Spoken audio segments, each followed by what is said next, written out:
Excited to be, having an opportunity to go up and play against a really good Kentucky team on the road and a chance to continue to build on the progress we've made in the season and what I felt like was a really good week last week for our team. That started with the process we took and the mentality we took towards the bye week and the work that we put in and invested in our plan. And for us to have a chance at the result we want this weekend, we got to do the same this week. So was pleased with the attention that our team gave to Kentucky on Sunday. Thought we had a really good day today. Obviously, anytime on Tuesday you're going to have things that you need to clean up, which we will, but I think the mentality is in the right place. So we need to close the week out, staying true to that. And like I said, an opportunity to compete against a really good Kentucky team and a team that seems to have really found an identity and built some confidence through their performance in the last few games. So happy to open up for questions. Clark, in the past, you talked about insulating yourself from things externally. I assume that was pretty hard this weekend. How much of a grasp do you have on how much attention your program has gotten?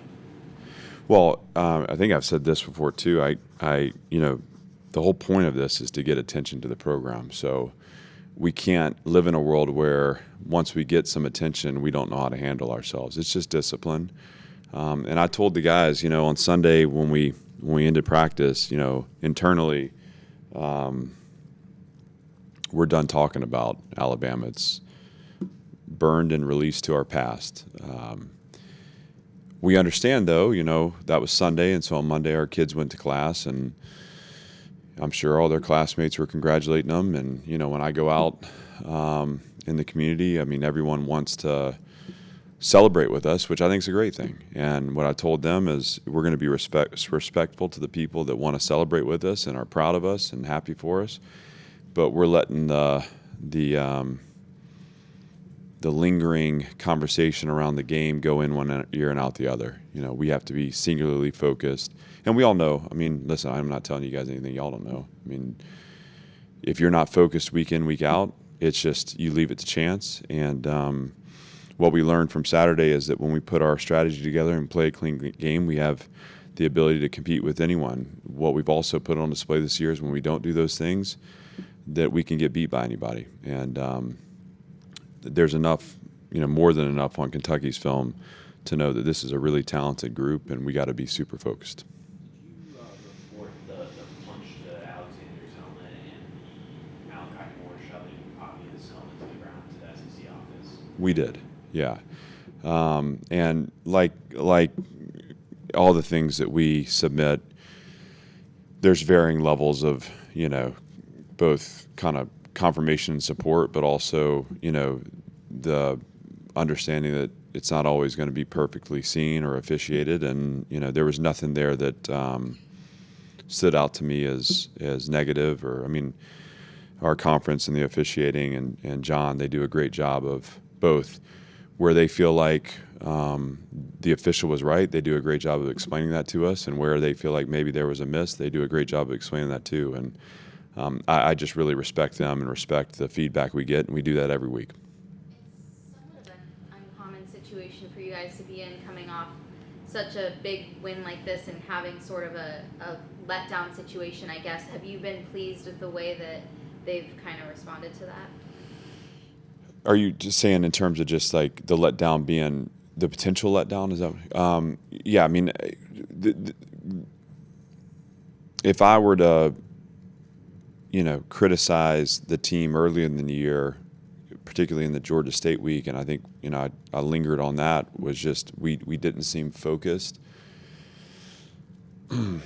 with,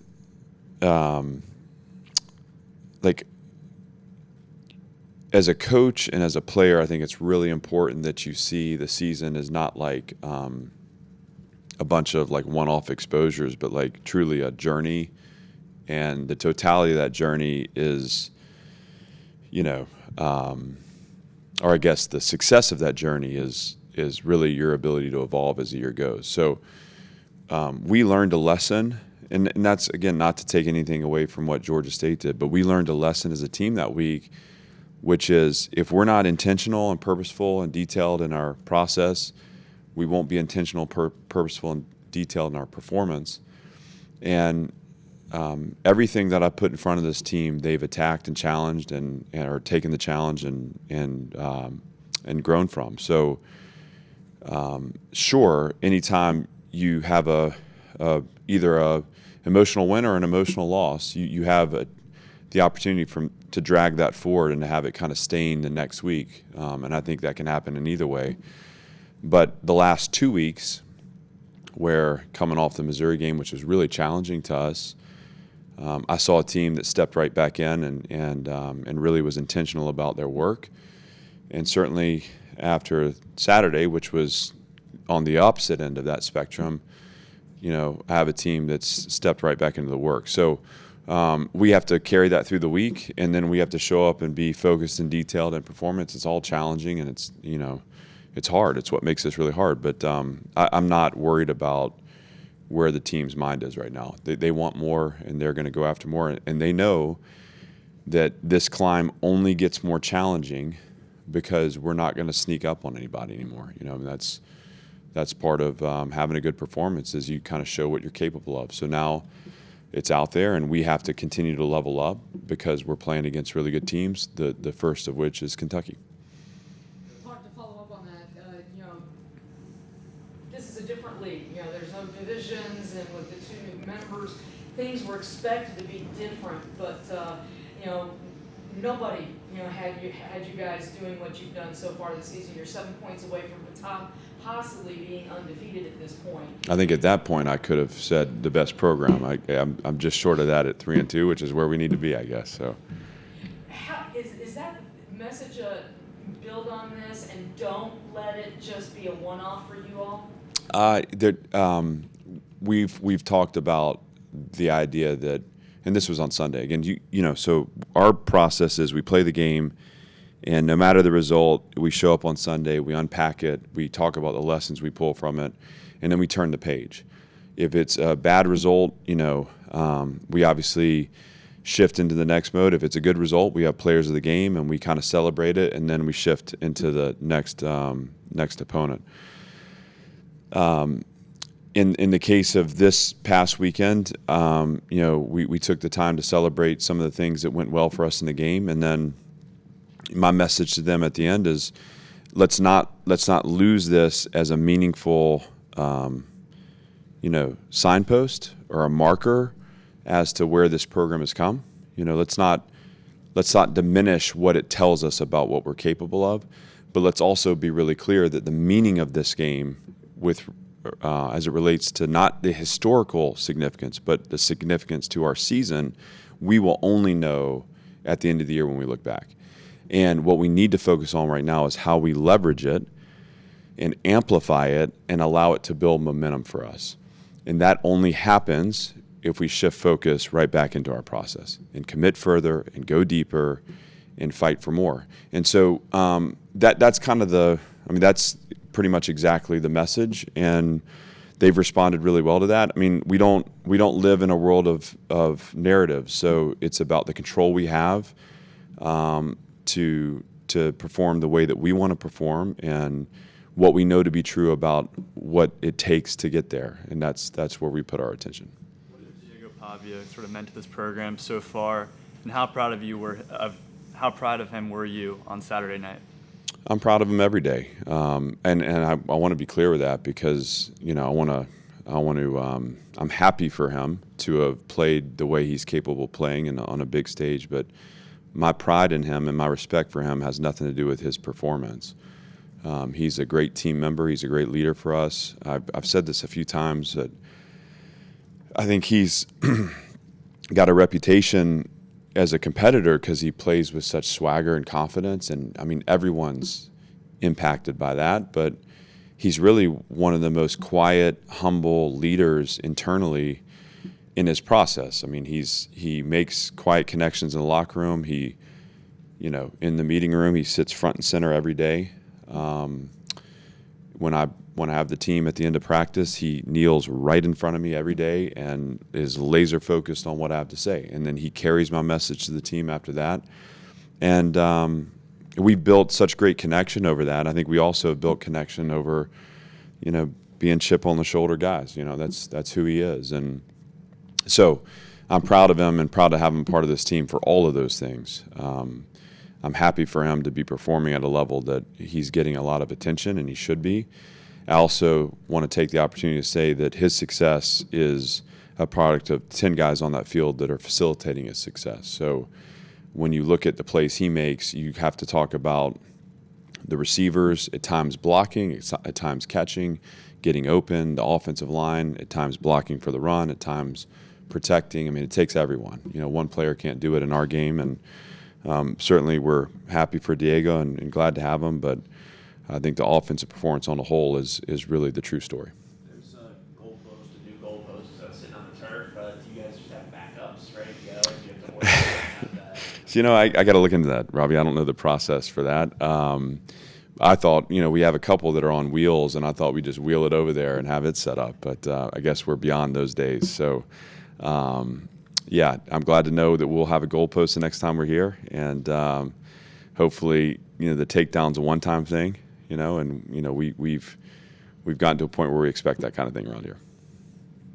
What happened in the off week? What adjustments did you guys make that you took going forward that you felt have value against Alabama, particularly with what happened on the offensive line as well as those guys played?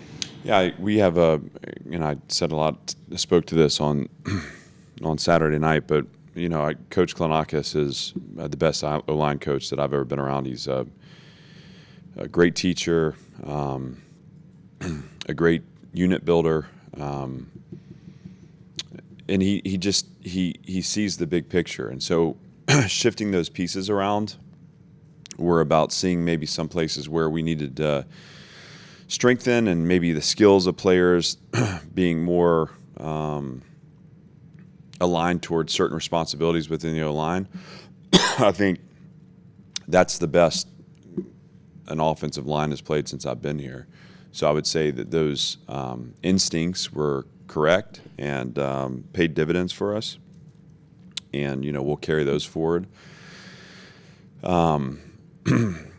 Obviously, when you look at the way we played in terms of our penalties being cleaned up, that was huge. And that was obviously a focus. And not that we haven't, we've never set out to not play a clean game, but coming out of Missouri, it was something we needed to be really intentional about.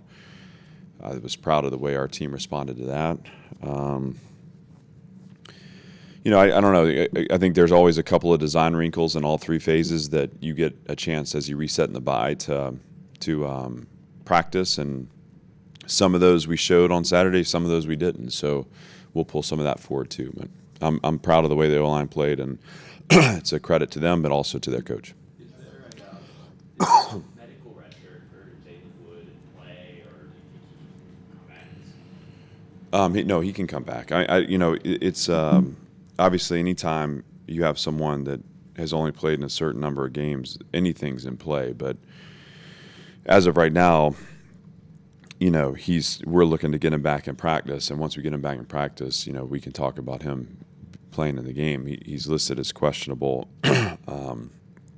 He was not able to practice today, but I do think he is starting to get better. So hopefully we can get him back in time to have him have a great impact on our season. There's so much left for us. And if we can't, then, we kind of look into all the avenues to help him and help us, to be honest with you. Also, the psychological changes Tim Beck and Jerry Phillip made to the offense, how effective is their play calling been specifically throughout the first couple weeks? So Tim Beck calls the plays, and I've been so impressed with his in-game feel and instinct, and I don't know, to hear him on the headset, he has a plan. Obviously, we do a lot formationally. We do a lot in terms of personnel grouping. So it's a lot of moving parts, but it's interesting that it never feels rushed. It never feels like he's chasing the play down. Like he's always one snap ahead. And his ability to call it with confidence allows our kids to play with confidence. So I think both the play design and the play calling have both been exceptional. And I'm really grateful for Tim and all that he brings to this program. And obviously Jerry is his right-hand man, and he's there and has been a great support. And I think Jerry's been a great lift to all aspects of our program too. So both those guys. But Tim as a play caller has been exceptional. Kentucky is coming off their bye week this week, and given how difficult your offense can be for some teams to prepare for, do you think that Kentucky, having had that extra week to prepare, will make a difference for them? I do. I think anytime you have extra time to prepare, you have the chance to create a little deeper understanding of how a team's attacking you, and then create answers and adjustments. And some of those can be unique and new. So I expect them to be very prepared. Obviously, Coach Stoops, I've said this, I think every year we played them, I've got such a respect for him and what he does and the consistency that his program plays with. And so they'll be ready. They're well coached. They've got a really good defense. They've got a really good offense that has explosive playmaking ability, and it seems like their quarterback is really starting to get comfort in the system. And they stress you out in all three phases. So the week will help them. We need to catch up to them. That's been my message to the team is, because they've had an extra week, we got to work with urgency this week to make up the ground. And we'll take every minute up until the nighttime kickoff to do that. It just seemed like there was more jawing, talking, whether it was from Alabama or your side on Saturday. What's your philosophy on the line between competition and undisciplined play? Well, if you've ever played pickup basketball with me, you'd know that I like to talk some trash too sometimes. So, I think what I tell the guys, and I didn't notice it, to be honest with you, Billy. I didn't notice it as anything extra than it normally is. But what I tell our players is that I never want them to offload their energy or give their energy to the opponent. And I understand that a part of the competitive moment, there is this kind of, you are engaged, and there is a back and forth. And we talk about optimal zones here, so mental performance, like that, being on edge and getting right up to the edge, but never going over. Because the minute you start to, again, offload power to the opponent, they get to dictate the energy on the field. And that's the point at which you let things bubble over and you become reactionary. So I don't mind guys, I want them always to respect the game, and I never want it to be something that creates an embarrassment for them or for us, but I'm totally okay with them being engaged in the competitive moment and all that means. But in terms of what our competitive mindset is, it's always staying within control of yourself, because we have to give our power and energy to our teammates. That's the most important thing to me. We cannot offload that. And once you hand it over to the other team, again, they get to dictate the terms to you, which is, anti-competitive. Is there a name for your offensive scheme? No. I challenge you to come up with one. Not that I know of, at least. There we go. All right. Let's keep working on it, but I wasn't sure. yeah. Yeah. We have to have a few of those before we make the connection. But it's different though, right? I mean, it's unique in and of itself. And I'm not sure that I certainly don't think Tim Beck sits in there and calls it anything. So we're going to have to come up with that for him. Anything else? Yeah, Coach, on that note, can you talk a little bit about Eli Stowers' versatility? You seem to line him up different spots around on the field, and he kept finding ways to make new impacts. Yeah, what a great season he's having, and a great addition to. And if you've ever spent time with Eli, such a humble, hardworking competitor, and he's a guy that went to New Mexico State as a quarterback. Really was in the quarterback room with them, and I think so often, making positional transitions is really challenging. And sometimes it's our ego that doesn't let it happen the way it needs to happen. But Eli jumped all the way into it and attacked it. And, this is his first full season solely being in the tight end room.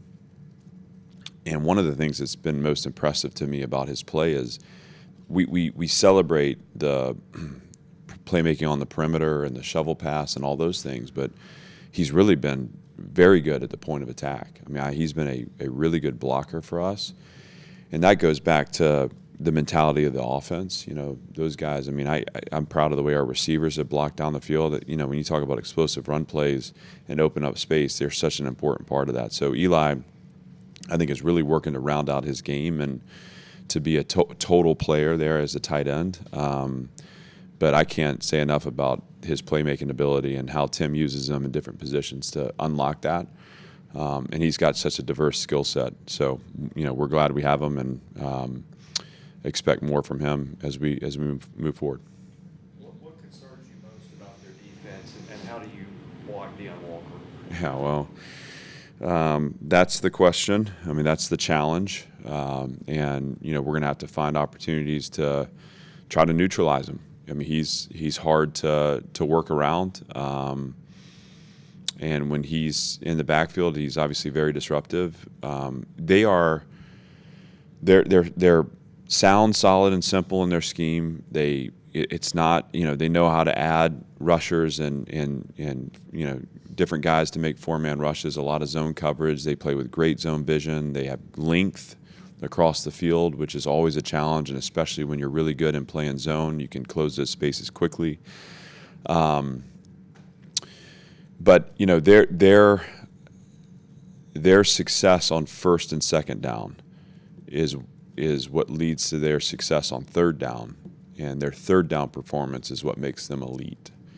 And so the challenge we have is how are we going to create favorable third downs, and we do that with staying on schedule and like really first down efficiency. So that's the challenge, and obviously, you know, their front kind of sets the tone for them. So we have our work cut out for us, but I also believe in our process and believe in our group, and you know, we'll do the best we can and putting the plan together that allows us to do that. You talked about the attention earlier, the programs you got. What about for you? What's this past 72 hours been like for you? You know, I don't think people believe me when I say I'm insulated. Like I get the feeling that not everyone actually knows how like tuned out I am. So I don't, you know, people are funny. You know, people are funny, and my wife showed me some things, like some images and stuff like that, on social media on Saturday, and I watched. You know, she showed me a video of the students taking the goalpost down. I mean, it's all that's great. And it's been fun to interact. You know, part of my responsibility is to you know, people take interest when you play well. So I'm not gonna hole up in my office, you know, after we put on a performance that's inspired people and it's gotten people excited.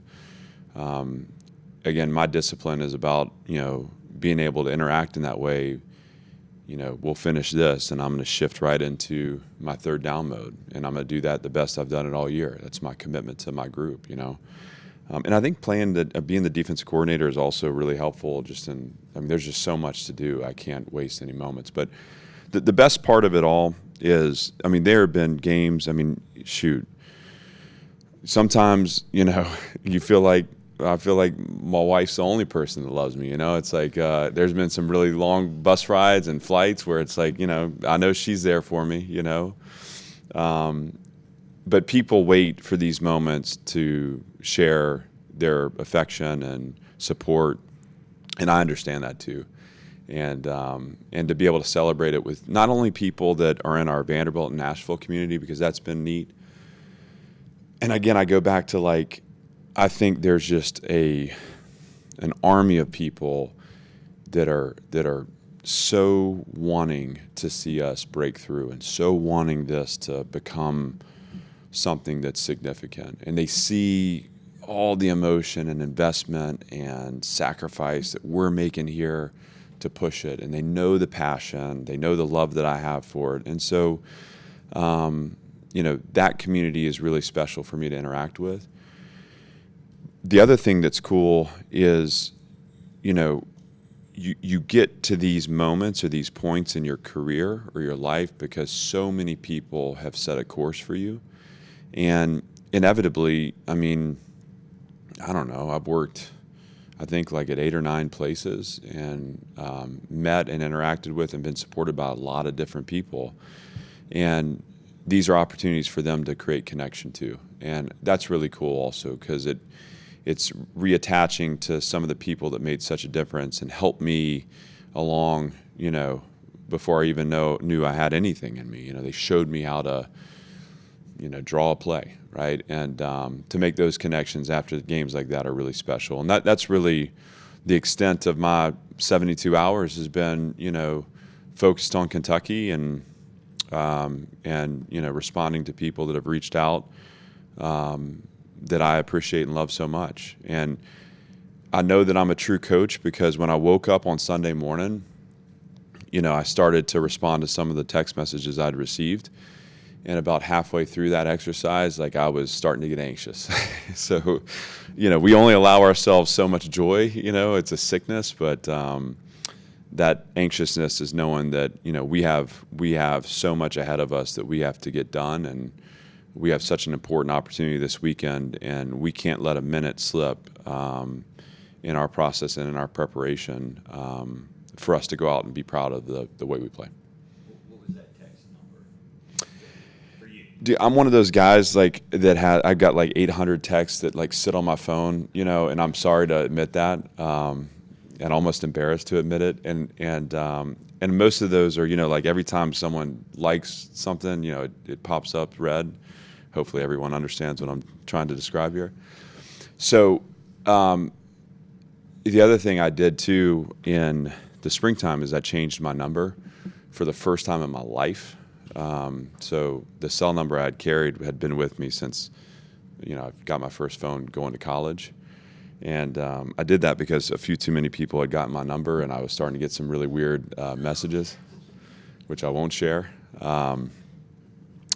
And so that probably like, you know, limited the total number, but it was a lot. I mean, you know, that's a beautiful thing. It's again, I don't take any of it for granted. And sure, I'm like back in the process, and I'm anxious about Saturday, and I'm letting the nerves kind of, you know, drive me forward and help me channel the team in the direction it needs to go. But shoot, we've done this so many weeks where we've come up just short in a performance like that, and I'm not gonna not acknowledge the fact that any time that you can come off a win and prepare with intentionality and focus, I mean, it feels good. So, you know, we want to keep doing that. Thanks, everybody. Thank you.